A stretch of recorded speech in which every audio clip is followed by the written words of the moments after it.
Okay, so the theorem states that if ax plus by equals c is a linear Diophantine equation, and we have this x naught, y naught is to be one solution, then the general solution can be given by that any x is equal to b, the number multiplying the y, divided by the highest common denominator, the highest common factor of a and b, and y is equal to the initial y minus a, the number multiplying the x's, divided by d and multiplied by t. And so that means, so for each element of t, that this shows you how these two numbers are inextricably linked, and surprise surprise, they do move along what would be a line if we drew straight through them.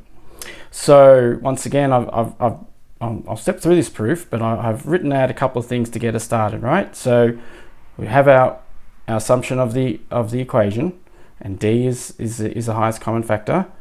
So we've got our x naught and our y naught. So if there is this other value, y1, x1, y1, then because we've got to stick to the Diophantine rule, then a times x naught plus b times y naught has to equal c. So that's one solution, and then the equation 2 is the next solution to our thing, right? So if I just subtract, I suppose it doesn't matter, but it's easy if I just subtract the first equation from the second one. So we'll end up with well, you got a times x1 plus b times y1 minus a times x naught minus b times y naught equals c minus c is 0. Okay, a little bit of readjusting, and we end up with a times, we've got x naught, x1, and minus x naught there, got a little one, and we have plus b times, and in fact I'm going to make this a minus, so minus b, and I'll show you why in a sec, gives it positive y naught and minus y1. Okay, so because minus b times minus y1 will give us the positive 1 equals 0. Add this thing to the other side, so now we're going to end up with a times x1 minus x naught equals b times y naught minus y1. Okay, so now all we have to do, and this is, I should mention that this, we will need this later on for our proof. So this is now statement 3.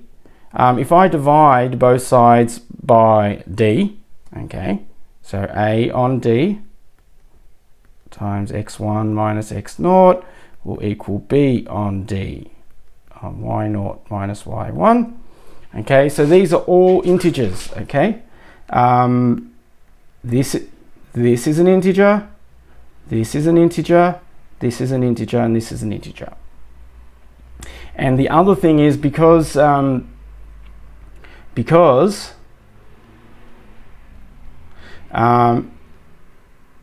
and d have no common factors, okay, sorry, if you divide out the highest common factor, then a on d and b on d, so whatever this integer is and this integer is, they have no common factors. Okay, they have to. Just makes sense. I'm sure that makes sense to all of you. That means that x naught,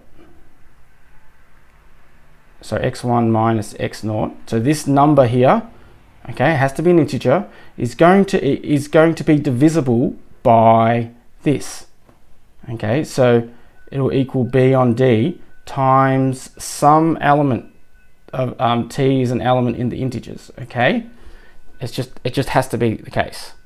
And if you're not super confident with that, I have done a little bonus thing over here, so you can follow that arrow across. I've left some space So I discussed that in another little video, but we'll also discuss it in class as well. Okay, so go over to that place, follow that line. Anyhow, so because that's true, a little bit of readjusting. Another way of writing that is that x1 is equal to x0 plus b on, okay, because I'm adding across a negative, okay, for t element of the integers.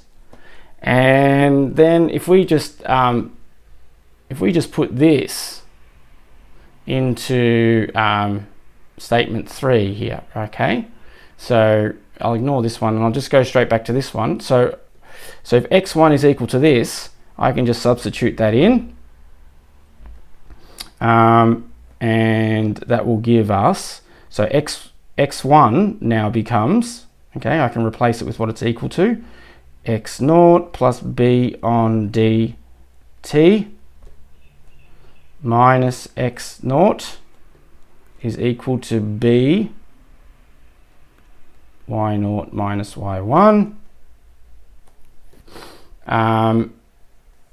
The two x0s disappear and I end up with a times b on dt is equal to b times y0 minus y1.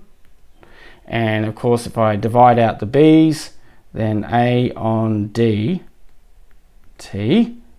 is equal to y0 minus y1. And it doesn't take much adjusting to see that now y1 is going to equal y0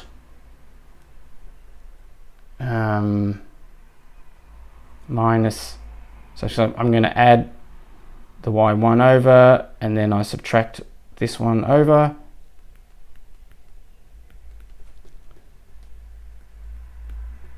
okay. And the other thing to remember is that this t will be the same as the t for the x value.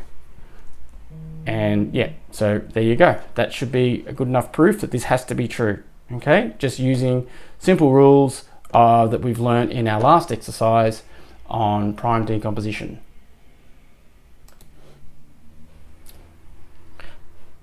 Is it recording?